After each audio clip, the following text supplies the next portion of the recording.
Hello बच्चों, let's read the following question. Select the true statements about simple harmonic motion. हमें true statement और true statements जो है वो सिंपल हार्मोनिक मोशन के अबाउट में सिलेक्ट करनी है। स्टेटमेंट्स क्या है? First statement says acceleration is directly proportional to displacement is a sufficient condition for SHM। Simple harmonic motion के लिए sufficient condition acceleration directly proportional to displacement है। Second, restoring force is directly proportional to displacement is a sufficient condition for SHM। SHM के लिए sufficient condition क्या है? That restoring force is directly proportional to displacement। हमें क्या करना है? A से D तक करेक्ट ऑप्शन सेलेक्ट करना है। A says 1 only, B says second only, C says 1 and 2 both, D says none of these is correct। So first of all we will talk about the key concept used in the question। इस question में हम क्या की concept use करेंगे? Question में हमें जो motion दिया गया है दैट इज SHM मोशन। अब SHM हमारे पास कौन सा मोशन होता है? It is simple. S means simple, H means harmonic and M means motion। SHM motion में सिंपल हार्मोनिक मोशन होता है। सिंपल हार्मोनिक मोशन में जो एक्सेलेरेशन होता है वो किसकी टूवर्ड्स डायरेक्टेड होता है? Towards mean position.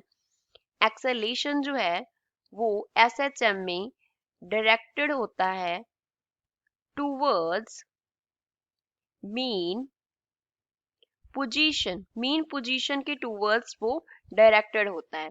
And second, अगर हम बात करें रीस्टोरिंग फोर्स का तो रीस्टोरिंग फोर्स F के लिए जो फॉर्मूला होता है वो क्या होता है? -KX होता है। अब इस क्वेश्चन को सॉल्व करते हैं। अगर हम बात करें फर्स्ट स्टेटमेंट का तो फर्स्ट स्टेटमेंट में क्या दिया है? दैट एक्सेलेरेशन जो है वो डायरेक्टली प्रोपोर्शनल है डिस्प्लेसमेंट के। एक्सेलेरेशन हमें डायरेक्टली प्रोपोर्शनल टू क्या दिया गया है? डिस्प्लेसमेंट। एक्सेलेरेशन जो है वो डिस्प्लेसमेंट के डायरेक्टली प्रोपोर्शनल होता है, बट यहाँ पे एक्सेलेरेशन का जो डायरेक्शन है वो नहीं दिया गया। एक्सेलेरेशन का जो डायरेक्शन है दैट इज नॉट गिवन। हमें नहीं मालूम कि एक्सेलेरेशन किस डायरेक्शन में एक्ट कर रहा है, जबकि अगर हम सिंपल हार्मोनिक मोशन की बात करें तो एक्सेलेरेशन जो है वो मीन पोजीशन के टूवर्ड्स होना चाहिए, जो कि फर्स्ट स्टेटमेंट में नहीं बताया गया। तो फर्स्ट स्टेटमेंट क्या है? Not sufficient condition.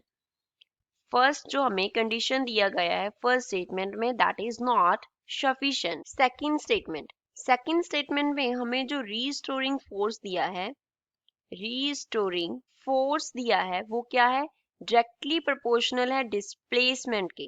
Restoring force is directly proportional to displacement. अब यहाँ पे रीस्टोरिंग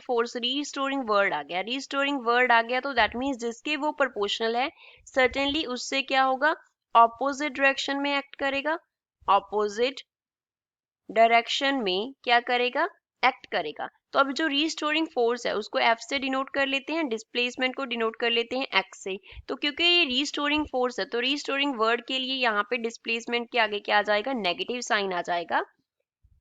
डिस्प्लेसमेंट के आगे नेगेटिव साइन आ जाएगा तो F हमारे पास क्या आ गया? -KX के इक्वल आ गया। तो यही कंडीशन हमने सिंपल हार्मोनिक मोशन के लिए लिखा था। That means second is the sufficient condition for simple harmonic motion but not the first statement. तो गिवन स्टेटमेंट में से कौन सा ट्रू है? Second only. तो B is the correct answer for the given question. I hope you understood well. Thanks.